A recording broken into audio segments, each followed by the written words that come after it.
Hello, everyone. Welcome to another episode of New to Weeaboo. This is episode 95 for April 5th, 2023. I am Nemesis, and I am joined by Alcatraz. Hello.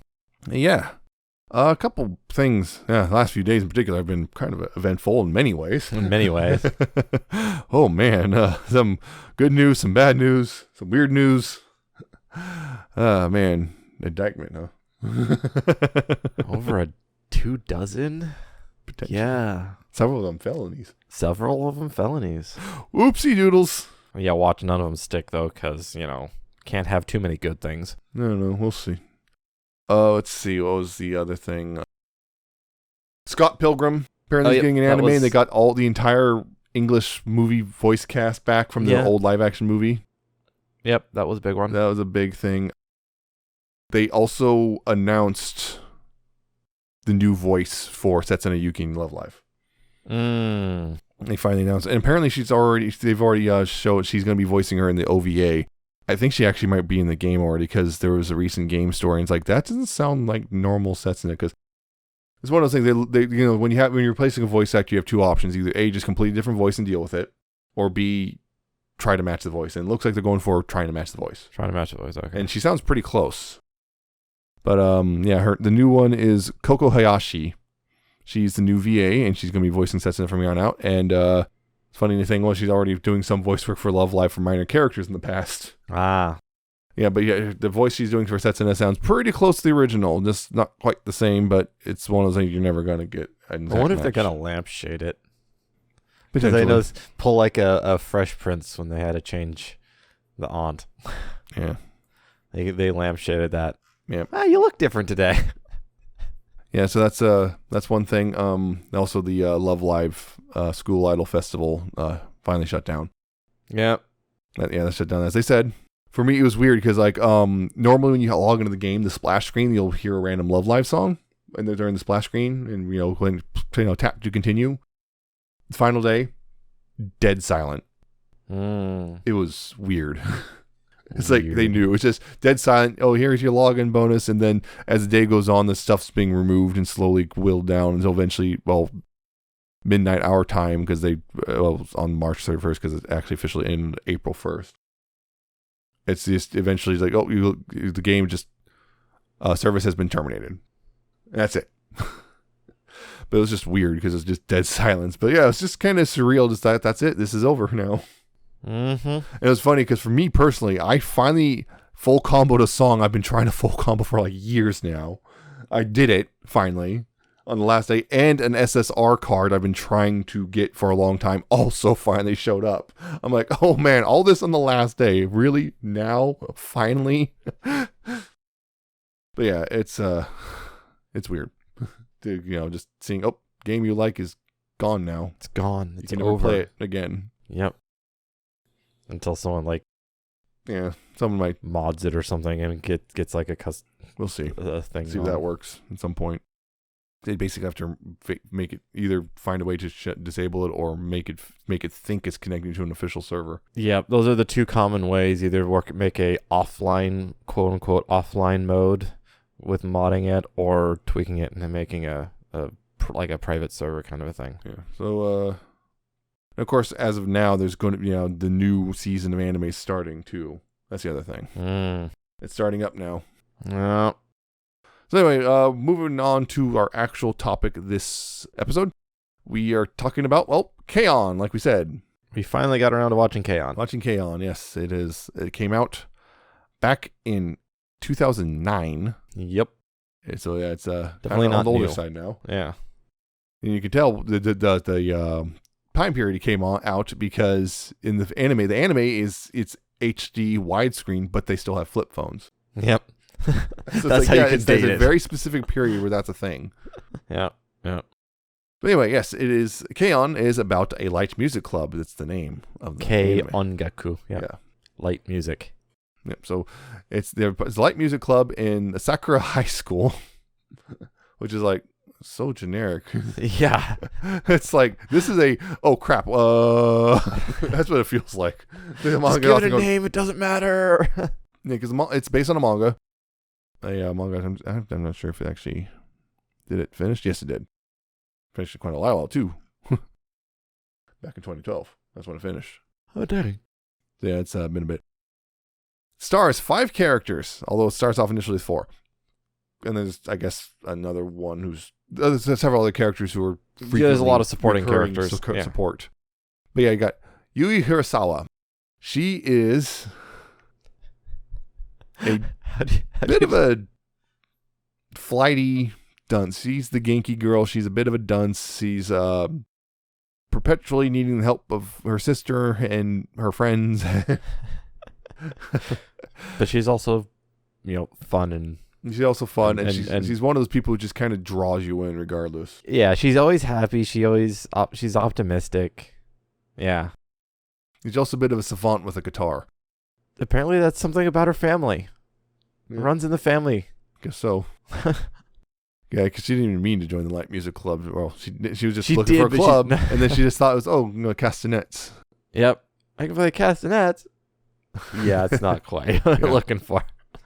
And then there's Mio Akiyama. She's the bassist, and she is very skittish, but also very tries to be serious, but yeah, very easily spooked by a lot of things: socializing, bugs, ghosts, mold, all sorts of things. Yep, easily spooked. Yeah, again, she tries to be the most mature, and she's also considered very, very beautiful because she also has a fan club. Yes. It's one of those things. It's a fan club at an all-girls school. A fan club at an all-girls. She is the girl who turns all the girls gay. Yep. There's Ritsu Tainika, she's the drummer. Yep. And she is very much the drummer. She's a drummer through and through. Hyperactive.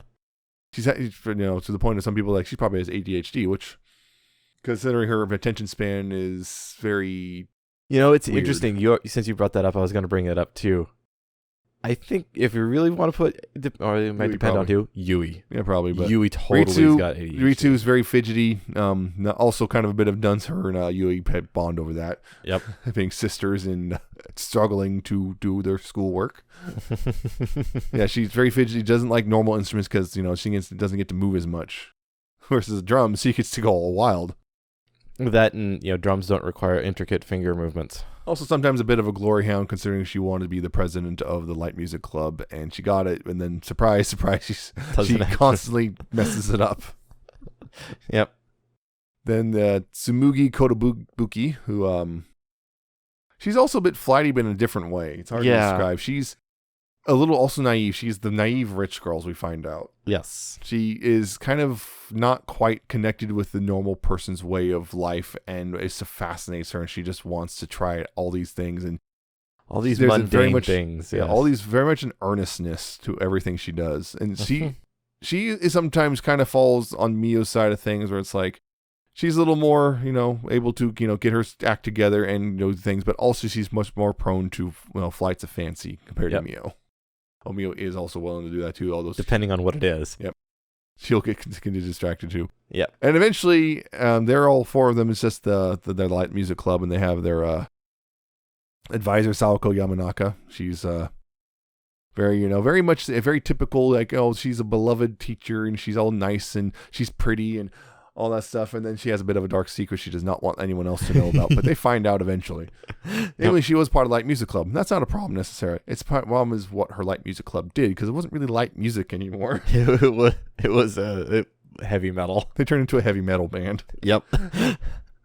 With all the outfits and everything. Yeah, she was a bit wild. Yep. And she did not want that to get out. It got out anyway. So it's just those characters initially. And then eventually, halfway through season 1, they went to their second year, and they got a new first year who joined the Light Music Club, Azusa Nakano, or Azunyan. And she is a bit short. She's also very serious, and unfortunately, she discovers she is not resistant to the shenanigans of the Light Music Club as much as she tries to be. She's very much trying to all dedicate. I want to practice instead. Tea and cookies. Yeah, and yes. Oh no. Yeah, she's also prone to having, as we see sometimes, a little bit of a worry wart sometimes, particularly about Yui. Yui and her bond. Yeah, much to her chagrin. You have no say in the matter. Yeah, that's sort of Yui's way though. It's like If Yui decides that you're friends going now. to be her friend, you don't get any say. You will be. You are being befriended. Please do not resist. Please do not resist. Yui has a sister named Ui, who's her younger sister, a year younger. She's in Azasa's class. And she also is much more responsible to Yui to the point of, but also kind of babies Yui a little bit. And also the Ui seems to have a little bit, just a little too affectionate for her sister sometimes. Mm-hmm. To the point of she kind of almost planned her life around the idea that her and her sister would be together forever. It's like, that's concerning. Getting into the creepy area of things, but not quite over Let's just say the people line. picked up on that. Yeah. Yes. Yui has her again. Yui's best friend growing up, Nodoka Manabe, who's very serious, very much also very activist, very much active in the sense of the political sphere. And now she joins student council. Becomes class president. Yep. All that stuff. She's got all this stuff and possibly going to have big political aspirations later in life. Yep. She's very down to earth, very no nonsense for the most part, but she's also kind about it. Yep. Which is like perfect for Yui. Well, and especially perfect for Ritsu because helps him by like, you didn't submit your forms, did you? Here they are, because I know you didn't. One last major supporting character, Jun Suzuki. She's another classmate of Azasa's, and she's in the jazz club, but she kind of develops an interest in the light music club to a degree, and also in Mio Senpai a little bit. She kind of winds up she's on a few episodes with Azasa and Ui, and they like hang out together, and she's a bit of a goofball too, but not as bad as the music club. Yeah. Kind of a high bar to cross, that one. So those are the characters, and basically it is a slice of life anime, so that there's really not a whole lot of plot. It's just basically the entire anime essentially is their time in high school in the light music club, and all the stuff that ensues, including performing, learning instruments, performing, goofing off, and also sometimes just sitting around, just drinking tea and.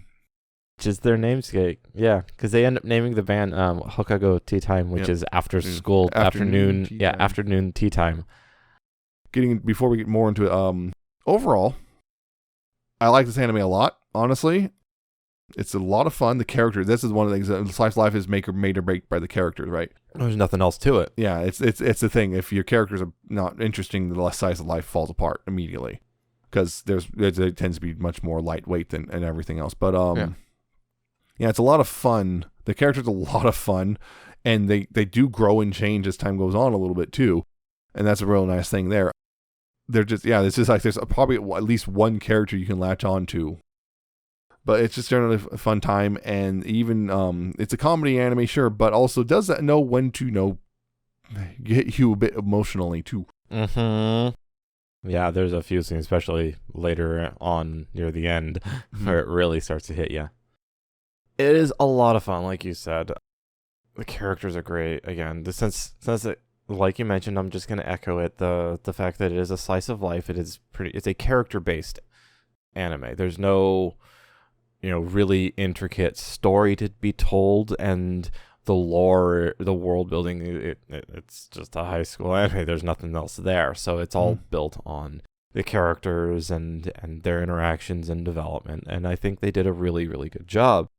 They do grow, and they are all unique in their own way, and it's just really well written. The pacing seems spot on. I didn't feel like it was rushed in any way. So yeah, it's a lot of fun. One thing about it's because it's the light music club. Music is a big part of it, although weirdly enough, sometimes not a big part of it. It's a weird thing where kind of there are times where it feels like you could almost put them in a completely different setting with a completely different club, and it will still pretty much play out the same. Yeah. So in that, I'm going to jump in there. The music is used as a catalyst for the characters, not as a primary plot point itself. Right. Which is why you could, if you rewrote it for a different club, it would still work because the music is just the thing that moves the characters forward, and you can replace that with others if you do some slight tweaks. The other thing I will also mention is it's kind of funny because there's actually quite a bit of K-On! Music out there. If you look, it's not hard to find, particularly like Spotify. Mm-hmm. But like, in the anime itself, they barely make any songs for it. Yeah, that's Like only Full Time does so much heavy lifting. it does. Like the grand majority of the time you hear them playing a song, it's probably Full Time. I think the next highest after that is the one about rice. Yep. Rice is a side dish. Rice is a side dish. Yeah. Gohan something. Yeah. But Which, it's I love the lyrics as a pun. Yeah, it's you got that whole thing going on. So yeah, most of the time it's just you if you hear them practicing, it's like they'll cut into practicing as them finishing up full time again. And outside the OPs and EDs, that's pretty much the song you hear the most of the time. And except for there's a couple times they use, they will make a song for particular special things, but yeah. It's like, and then, oh my God, they actually have a different song this time. It's amazing. So that's kind of weird that that's the case, because particularly since considering how much, I'm not sure how much of the music came after the anime or what, if it's like it was a weird thing going on, but it's like kind of weird how all this is a music thing, musically driven, yet barely any actual songs in the anime. Yeah. I'm trying to remember like how many special songs were in other music-based anime that we've watched, like Given and whatnot. I know Given had kind of one song. Given that one's the music was not very much important to the main story per se. It was very much that was just a love story between two guys that happened to be in a band. Two pairs of two guys, but primarily one pair. Remember the anime itself was about that one pair, and the movie is about the other pair. Yeah, Bocchi has a few. Bocchi actually has like 3, at least.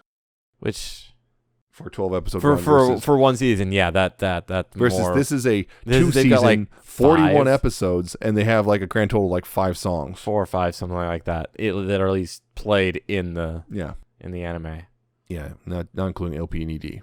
Yeah, and then the movie adds at least 1 more, I think, 2 more. So the movie is primarily about them writing one song that they do play in one of the but I'm just saying there was 2 new songs in the movie itself, not including the OPED for the movie. Right. So it's this kind of thing there. A lot of it, there's a lot of goofy, a lot of the goofy nonsense that happens, and there's definitely some multiple sample points, like when they found out Sawako-chan or Sawa-chan. Sawa-chan Sensei. I love that. They started, I think it was, again, Yui who did the Sawa-chan, giving everyone nicknames, and then it caught on, but then it's Sawa-chan Sensei. You get this Stop calling me that. Yeah, but they get this weird double honorific, contradicting honorifics. Yeah. It's great. But the one notable thing was them finding out about her past as in Death Devil, her band. And then the whole she does not want. There's that whole thing where they're trying to get her to perform at a friend's wedding, want Death Devil to perform, and then they kind of play somewhat badly on stage, and she gets so upset. She just goes up there and shows her how. I just love that. It's a wedding reception. And you have this bride just rocking out, and her husband's like, "What?"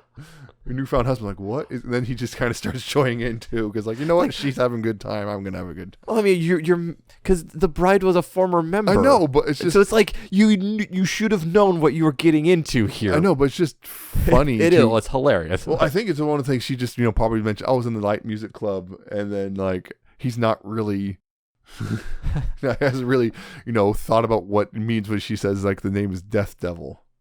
My former bandmates from Death Devil. Especially since that's in English, so he might not really fully connect the dots there. And then because I may just go to wedding reception, you all of a sudden heavy metal band. Well, and then the double is when Sawa-chan actually jumps up there, she's in her normal teacher's outfit, and she's rocking out. And then realize, oh no, what have I done? Because she just basically publicly showed that who she used to be. Yep, because all of a sudden some of her other her teacher friends were also there in the back. She was with at the beginning. Yeah, they know. And then now, of course, but they accepted her anyway. Yeah, and a bunch of the students finding out, and then it's then she's like, "Can we get a picture with you?" They're just like, "Oh, I didn't have to hide it." Yep, that was a big character growth moment for Sawa-chan. The other thing with the other big thing about her is she's also constantly bemoaning her love life and lack thereof. Yep. Yep. looking for a boyfriend, and that was one of the reasons she did the whole thing in the light music club in general. She was trying to press a boy because I want a wild girl. You're too wild. Oh, you're too wild. Yeah. That sort of thing, or the bit where they're talking about her dream changing in that one bit. Mm-hmm. Your dream changed. Yep. Life. I just went from I want to be married to a specific kind of person. I just want to be married before I turn 30. But yeah, there's that strong pressure in Japan for a woman to be married before 30. And eventually push for a while. That was big, pushing women to just, well, he'll do. Yep. And now it's like, no, I got a career to work on. I'm not going to have time to get married. Of course, now Japan's also worried about declining birth rates. Oh yeah, so that doesn't help. But of course, how do we fix this? Well, you could, fix your toxic work culture, treat women better in the workplace, maybe open up your immigration policies a little bit. And then it's like, no, not that though. No, not that though. No, not that. Can't do that. That's impossible. Yeah. Yeah. Or Yui and Ui, that's the other thing. They're Yui sisters. They're a year apart, but they look practically like twins. Yep. Which Ui tried taking advantage of at one point when Yui got was sick. Yeah, because she got sick and she tried to pretend. And at first they kind of bought it until they started playing and went, "Wow, Yui, you got really good. That's weird." That wasn't it. What it was her addressing everyone else. Dude, they first noticed it with the play because they played and went, "Wait a minute, things are too tight," and then started getting her to talk, and then Azusa-san. Yep. Or Sawako's just there. I knew the whole time. How? Of course, Sawako, because I guess she makes costumes for them too, would know this sort of thing, but still it's a little, Yeah, her bust is bigger. Yeah. How'd you notice that through the school uniform? Yeah, she makes costumes and they're kind of embarrassing and she wants them to wear them. And often, Mio is the biggest objection because Mio doesn't like bringing herself attention. Yes. Mio would like to live a quiet life. Then why'd you choose to be in a band? I don't know, because Ritsu. Yeah. She just kind of eventually will give in to Ritsu at some point. Also, she's a bassist, so she can still be in a band and get ignored. Yeah, exactly. She's also a lefty. Yes, that's a big one. She's a lefty. I'm like, oh, that's Lefty. And that was one of those few things that gets her distracted really easy. It's like, let's go to music store. No, we're busy. They have lefties. Ooh, they have lefty bass. Immediately there. Yep. She's got her thing too. Yeah. Yeah, and one of her things is that with her first performance at the school, they do it. Everything's great, and she's worried because she was forced to sing because she wasn't going to sing. It was going to be Yui, but Yui blew her voice out. Yeah. And so Mio has to sing now, and she was scared stiff of it, and everything went fine. Maybe everything's going to be fine. Then she trips over a cable. Yep. And trips over in such a way because she's walking back on the stage, and whoop, flashes her skirt everyone. flips up and flashes everyone. Yep. Basically, yeah. And of course, in the anime there, they made a bit of a joke with it. With they just kind of blue and white stripes take over the screen, and then you zoom out, it's a rice bowl. Yep. It's like, but they get the point across what just happened. Yep. In a pretty funny way too. And then she gets a fan club. Yep. She was, yeah, and every single time that sometimes it gets brought up again. It's like, hey, remember that before? No! Yep, it becomes a running joke because everyone saw her panties. Yep. Yeah, at one point, the former student council president was the president of the fan club because they were trying to investigate like what was going on because she kind of felt it was like being followed and stuff. Yep. And then, wait, they find the and then Yep, and Mio found out she's got a fan club, and then it turns out that Nakada's the new president of the fan club because inherited it. The previous president, you must, but I don't. You must. You must. Okay. And then she winds up using it to help times like you pulling strings. Like, okay, guys, we need to do this for Mio. Yep. And hey, if it's a resource you can use to your advantage. Hmm. There's a difference between using something to your advantage and taking advantage of something. Yeah, Ritsu and Mio are childhood friends was a big thing, and Ritsu she has her own little weird hang-ups and whatnot, like her forehead apparently. Apparently. But also she loves teasing Mio about everything. And then, of course, Mio eventually often will retaliate with very physically. Yep. Why did you hit just me? Yep. Get smacked on the head a lot. Yeah, and she has a younger brother there as well who, I remember that one time he got a little weird when they all came over to her house. He got weird about it. Got weird. Well, I mean, Yeah, I think it's a kind of a, oh, right. What is it? I'm not sure how old it was, but yeah, younger, so yeah, a bit younger, but first probably or old second enough year. to Oh no, there's a bunch of girls in my house. I think the implication he's just old enough to be like, at the point of girls are now becoming a thing for him. Yep. So and all of a sudden 4 pretty girls show up. Oh. I think if I recall, I'm not sure, but I think the manga might have implied that he had a bit of a crush on Mio. Well, I mean, if you're gonna have a crush on any of them, Mio would be the one that everyone has a crush on. So, just add one more to the pile. Yeah. All of a sudden, Ritsu and Mio wound up playing Romeo and Juliet, but not the characters you think they would. Oh no, Mio played Romeo, Ritsu played Juliet. They both objected strongly to it, and they're having a real hard time for it. Mio because, oh no, I can't. No, that's in front of people. I can't do this. Yeah. And Ritsu because this is just embarrassing. This is cringe. Yeah, Mio can't be in front of people. Also, can't really. Her personality type doesn't mesh with Romeo. Yeah. But she's the girl that everyone wants to see be Romeo because they want to see themselves in Juliet's position. Exactly. Mio serenading them. Yep. And Ritsu, and Ritsu only become Juliet because, well, it has to be. If Mio's Romeo, Ritsu has to have Juliet. Yeah. But Ritsu's strong because that personality type's just not right for her. Yeah. And at one point on stage, they almost crack up right there on stage. Like, yeah. But I was like, the whole thing there was Mio was objecting super hard, and Ritsu's kind of, come on, you poking her. Then, of course, okay, Ritsu's going to play Juliet. And then she immediately You hypocrite. Yeah. This and that are different things. Exactly. Yeah, they are. Because in one of these situations, you're suffering. In this situation, I'm suffering. We can't have that. And Mugi is just, she's very naive. She is the weird thing. She is the resident rich girl who lets them do things like they did the summer training camp. Yeah, which is just one of her family's many beach houses. She meant to. Oh, I'm sorry. I couldn't get the big one. I can only get the small one. This is small. It's huge. And then also her family, her dad owns the music store. Yeah, it's part of his conglomeration. And they the clerk there at first is like, he recognizes her because of the eyebrows, because she got distinctive eyebrows. Very distinctive eyebrows. He recognizes her and freaks out. And offers a much lower price for the guitar Yui wanted. Because that's the thing, Yui wanted a guitar, and the only reason she wanted it because it's cute.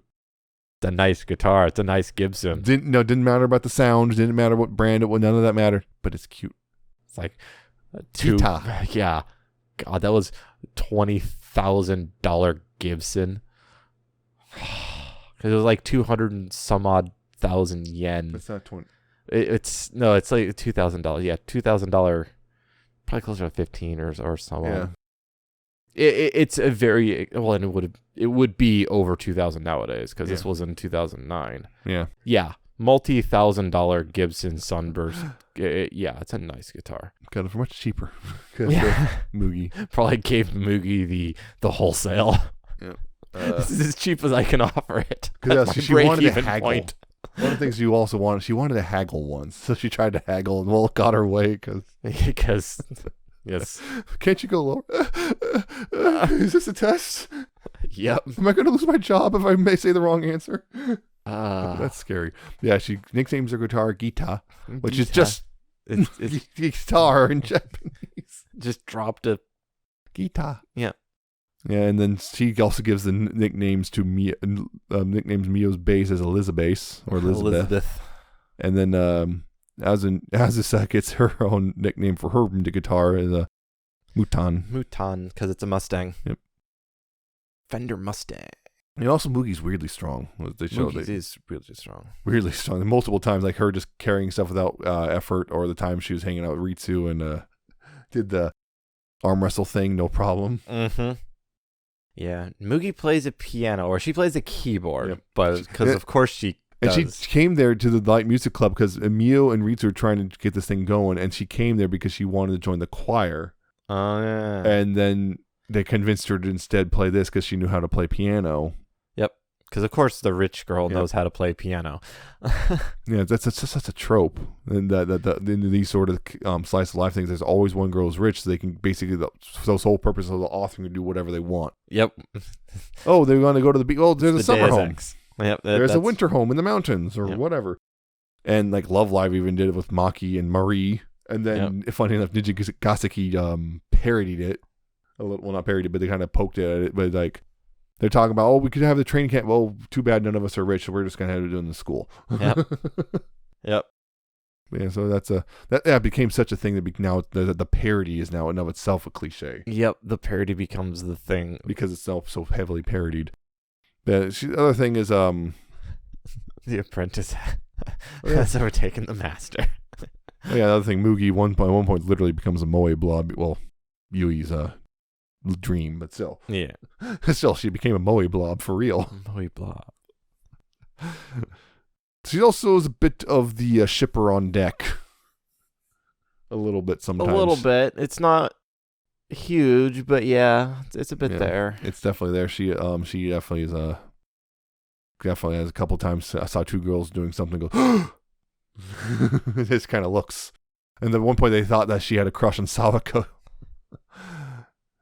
So they thought that was a thing, and then, oh no, actually no, she was just kind of watching the interaction between two girls. Yeah. And little Azunyan being made to wear cat ears because they're cute. It's so funny when she often does things and then doesn't think about them, then realize what she's doing. Wait, what am I doing? Yep. Yep. Yeah, he just automatically they tell her, here, put these on. Go, okay. Yeah. Wait. Yeah. Go, yeah. Wait, why'd I do that? Wait, what? Why would I do that? Yeah.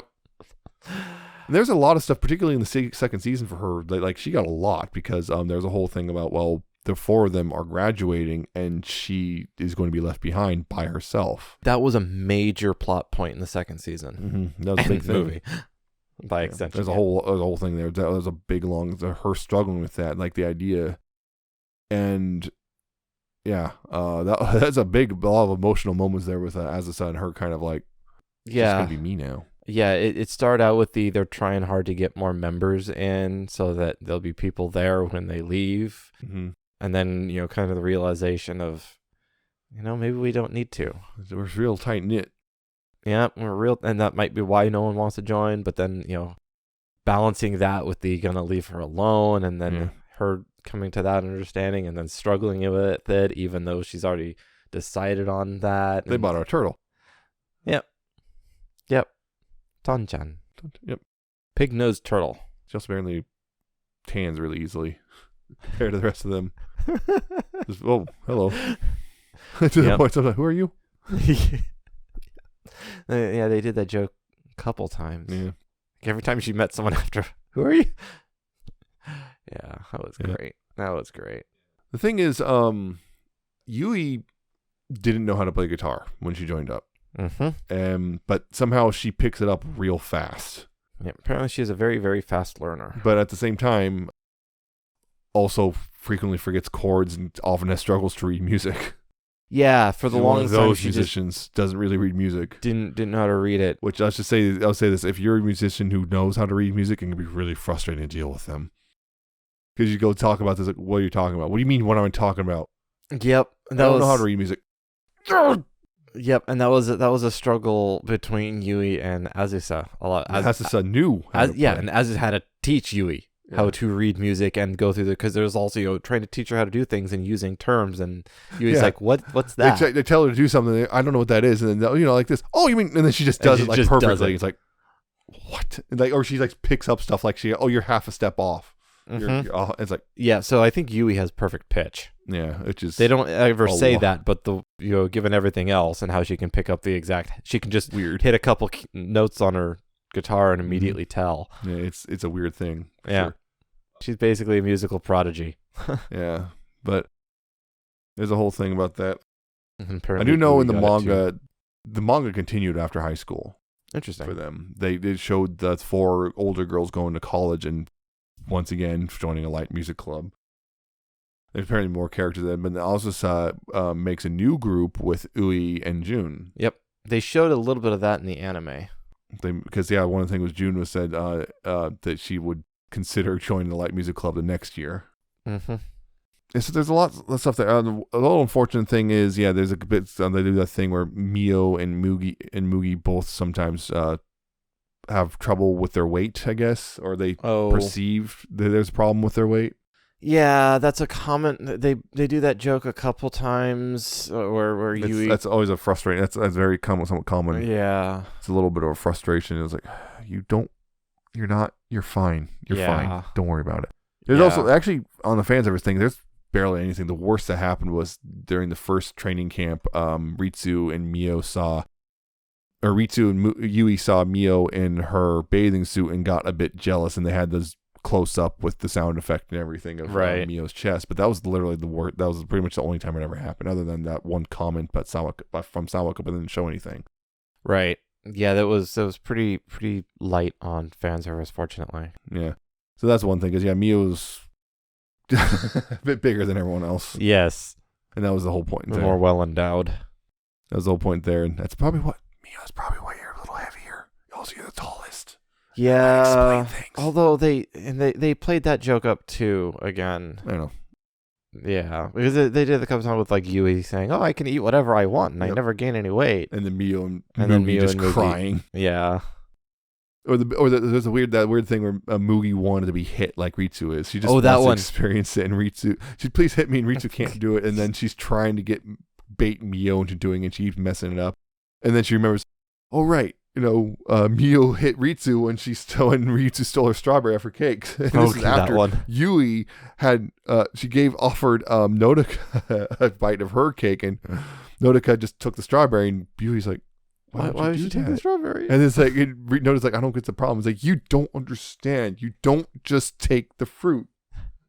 And then later on, Mugi just, before, it's like right as Mio's about to, whoop, and then steals Mio's strawberry. And then she's waiting for the smack, and then Mio just, sitting there smiling, and then tears while she's still smiling. Oh, no. It's a very well known scene. And then it finally and then Yui sees like, it goes, grabs Nodoka and comes back. See.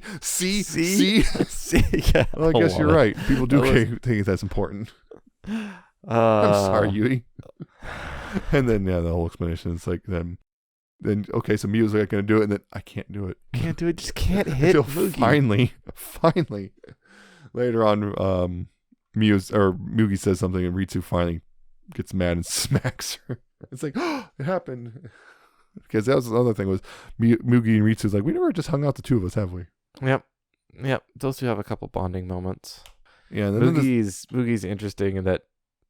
Yeah, the whole she wants to do all the commoner things. Yep, because she doesn't. They're so fascinating. I want to go to an arcade. And the arcade is fun, or just like little convenience stores or whatnot, or I want candy stores, hard candy. I want to haggle. I want to do this. And then there's the movie, which they go to London. Yeah, London. Because there is a bit of a rock scene there. I mean, that's not wrong. I'm not sure why you'd want to go there. But I mean, Mio wanted to go there. Yeah. It was Mio that really wanted to go to London. Mostly because of the music stuff. Hendrix and Yui wanted to go to Europe. She's so disappointed when they go to London. And like London's and then London's not in England though. Yeah. Yep. Yui does not know geography. Like, London's in Europe, right? Oh. And then the whole England. London's in England too, right? You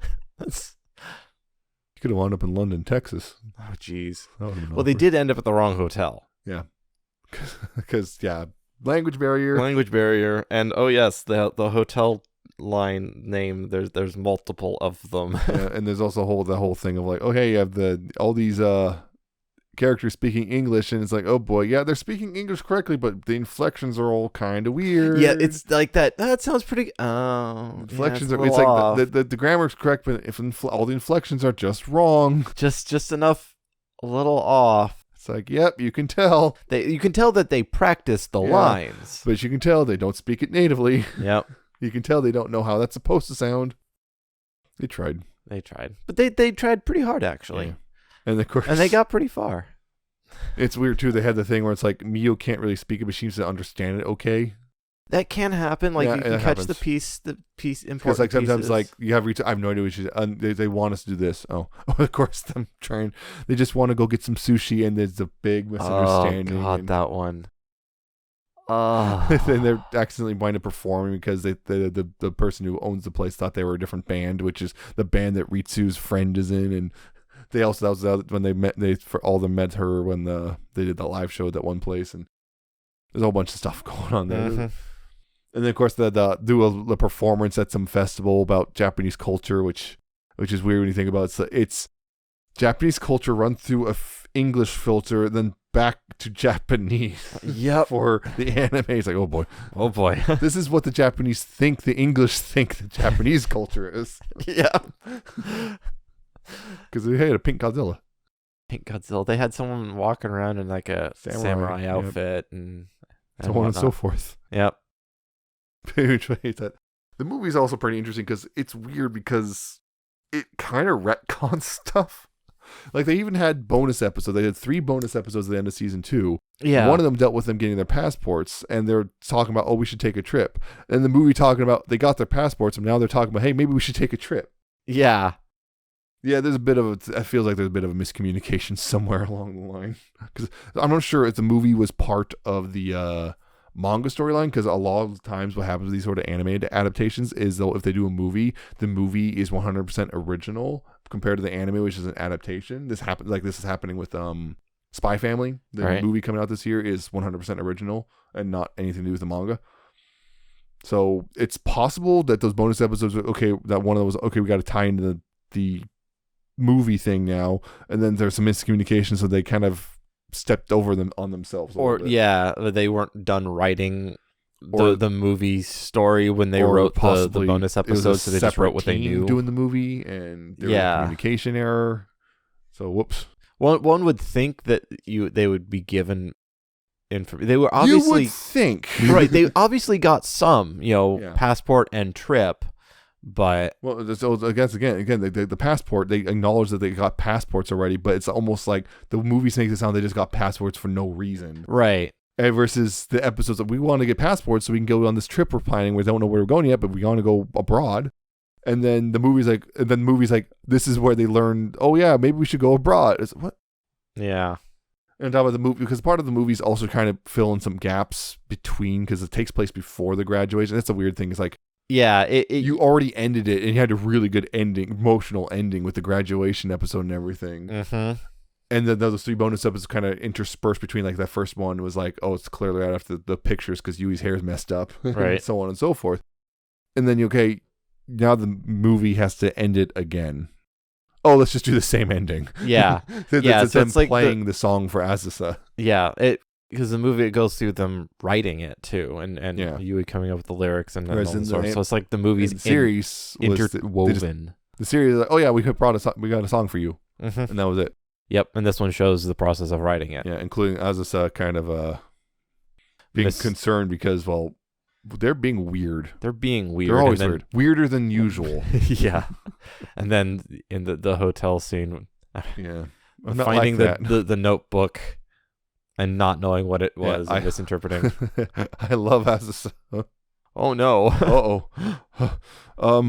And then that one Yui coming in because she wants to hug Gita, and then of course Azusa just hits her right to the gut.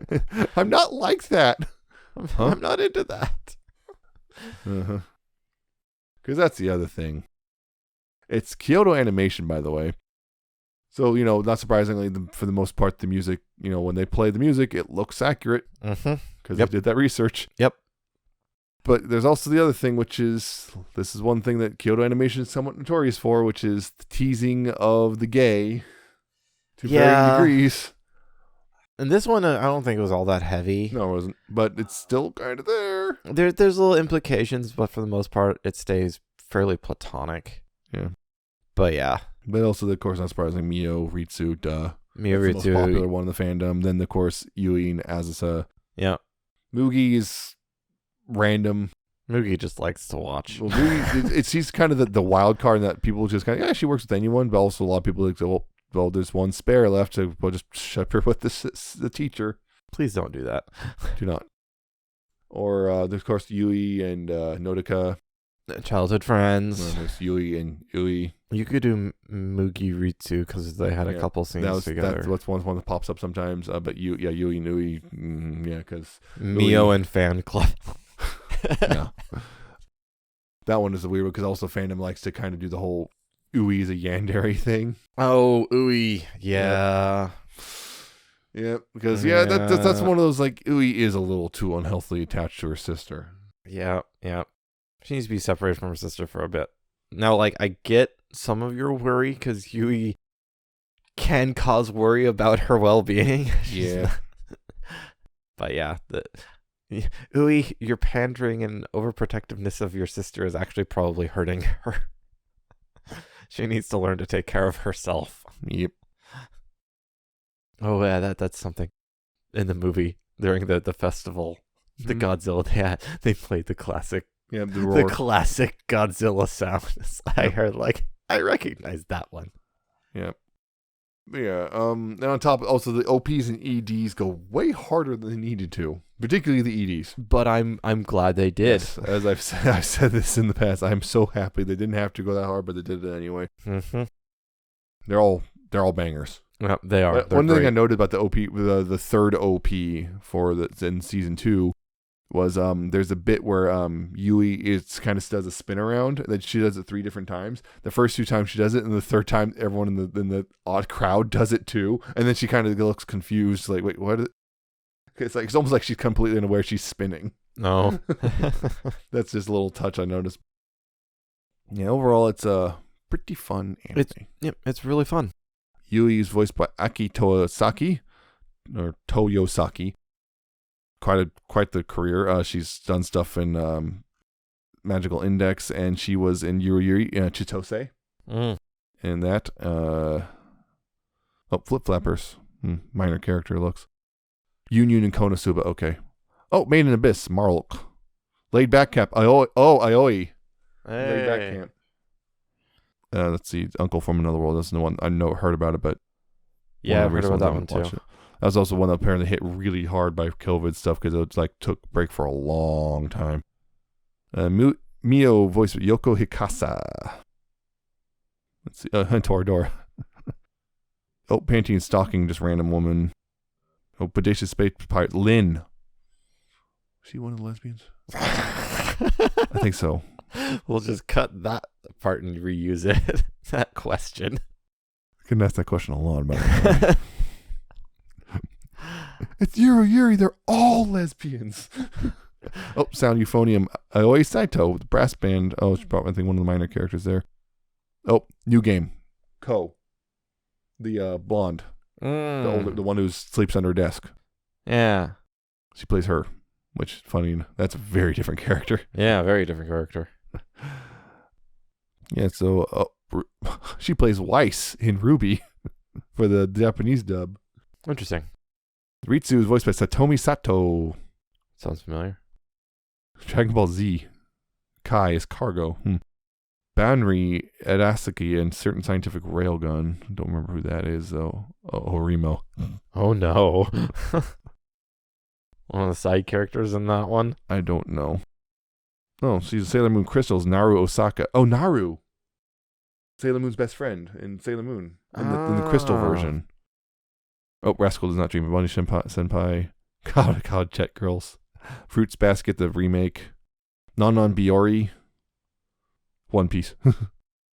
Tsumugi's Minako Kotobuki. Mitsuko Kongo in Railgun. Asuka in Euphonium. The senpai. Euphonium player. The third year. The annoying one with the glasses. Bloom into You, Toko. That's the taller one who initiated the relationship, the senpai. Remember Toko? Oh, she was in Redline. We still need to watch that. Yep. And as this Ayana Takatatsu. Apparently I've Railgun is minor character, or High School of the Dead, Alice. Oh no. Yuri Yuri. Oh, Mirakurun.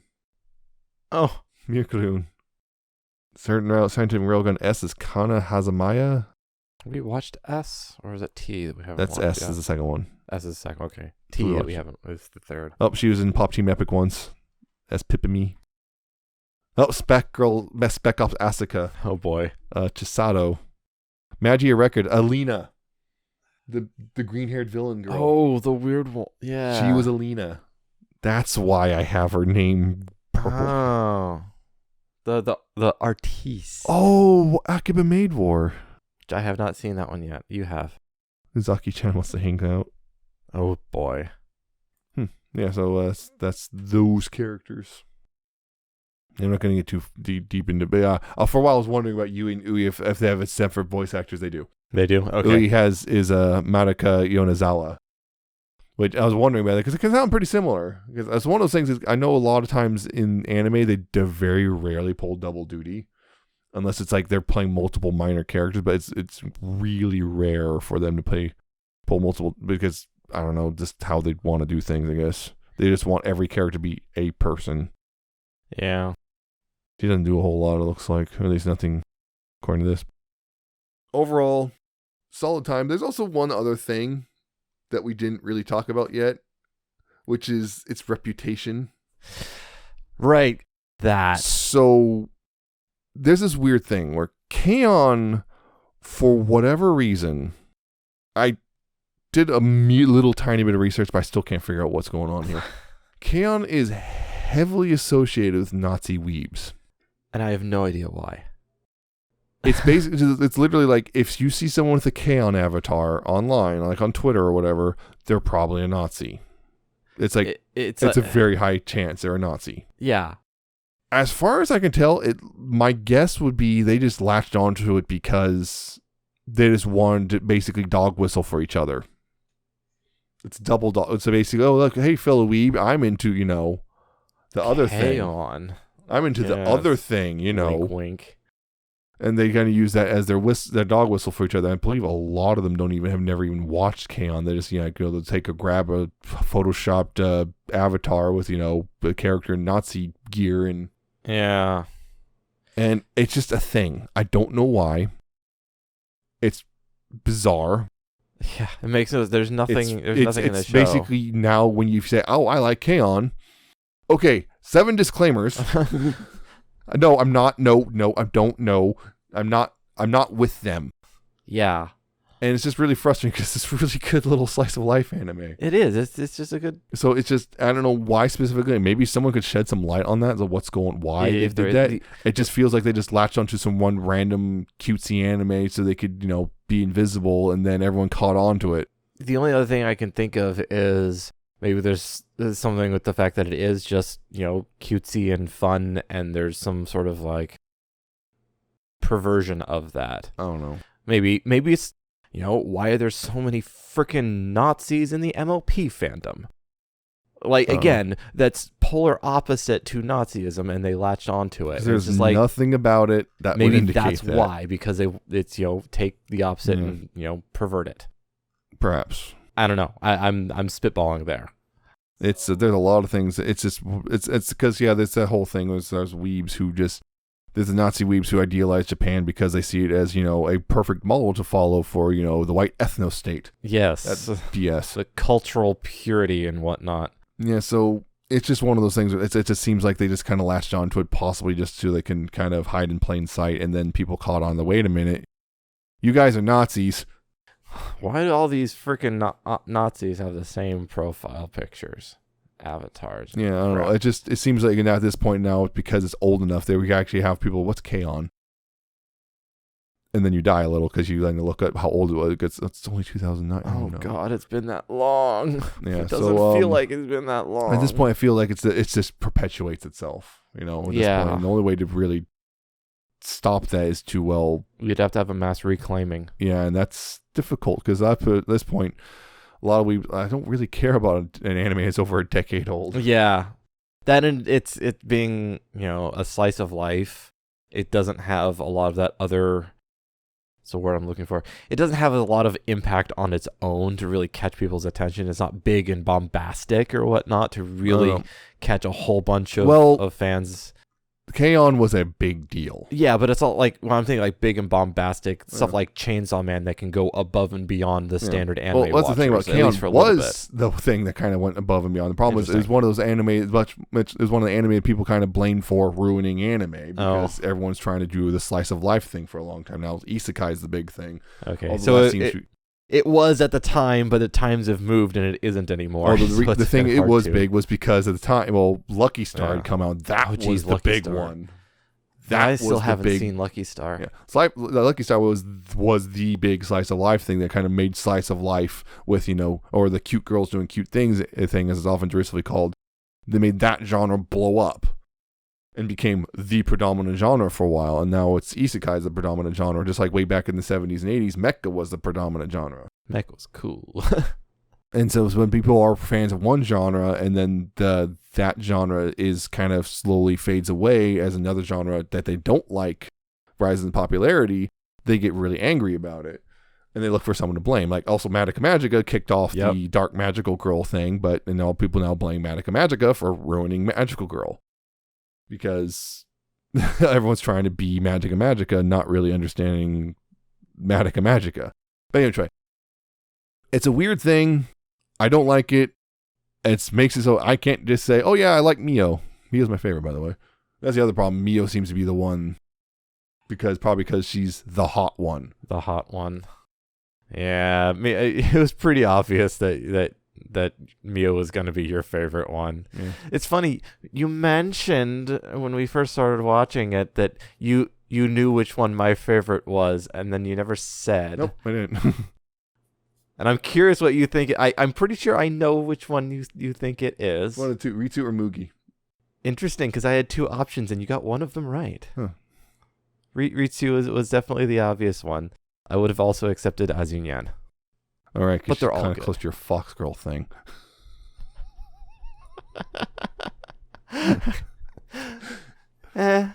Exposed. But also Azunyan's just great. Azunyan is cool. All right. I think that's it. Yep. Ran a little longer than I want. I'm going to definitely edit some of this out. I'm surprised we actually got that much out of a slice of life. Those are usually hard to get content out of, just because of what they are. That's it for this one. I hope you found it informative. Or not. I don't know. Entertaining. Sure. I don't know. Maybe you liked it. Maybe not. But if you did like it, you can go to newtoweeaboo.libsyn.com. It's spelled Libsyn. If you want to check that out, there's the RSS feeds you subscribe to there. You can also subscribe to the podcast via Apple Podcasts, Google Podcasts, Spotify, YouTube, and Amazon Podcasts if you want. We're on most of the major stuff in some way, I think. There's probably services out there we may be on there. We don't actually know. Yeah, sometimes there's a lot of those places just scrape these other things. Yeah, there's a lot of those out there. Maybe try. Or apparently sometimes people just say, hey, I want this on here. Okay. And it goes on there. Anyway, try. So that's the thing you can do if you want. You could also contact us via email, newtoweeaboo@gmail.com if you have any questions or comments or anime recommendations or whatever. Anything like K-On! This, perhaps. I don't know. Similar. Yes. Yeah, there's things. There's also our Twitter account. We're at New to Weeaboo. You can follow us on there and all that stuff. We tweet out new episodes as they show up, and I finally figured out what I was doing wrong with the scheduled tweets. Actually, I wasn't. It was one of those things where Libsyn did not mention something. So that was fun. Like, why is the link not working? Oh, that's why. Anyway, there's that. Of course, our personal Twitters. I'm at Nemesis Prime 1, and he's at Alcatraz the 77T and an underscore at the end. I do Transformers. He just did a huge Teto retweet spree because it was Teto's birthday and his 15th one. April 1st is Teto's birthday, and this is the 15th anniversary. It was a big one, so lots and lots of really, really good art, and and plushies, maybe. Yeah, I have to Apparently, 22nd I think is. I have to look into that again. So Remember, Japanese 22nd. yes, so for you the 21st. First, yeah, and I don't know the details. So you just have to glue your eyes to the screen. Basically, yes. And hope. Just sitting there at work. F5, F5, F5, F5. Yeah. What are you doing? Shut up. Something important. Well, I mean, depending on what day of the The week it server's is. literally on fire. It doesn't matter. Teto. That's a Saturday, so it'll be a Friday. It'll be fine. I won't be at work. It'll be fine. It's fine. Because that'll be like a Friday afternoon or whatnot. I'll be home by then. So I'll just fry my own internet connection. So yeah, that's it for this one. Join us next time. We'll be talking about Bocchi the Rock. Hey! Surprise! It's like there's a theme all going on or something. Yep. I mean, we did Magical Girl. Then we did Magical Girl but musical. Then we did Slice of Life but musical. Now we're doing Slice of Life but musical again. Yeah. There's a plan. It's all coming together. All according to Kikaku. So that's it. I hope you enjoyed this. I hope you have a good week. I hope everything's great for you and your spring's great and all that stuff. So we'll see you next time. So take care and goodbye. Bye.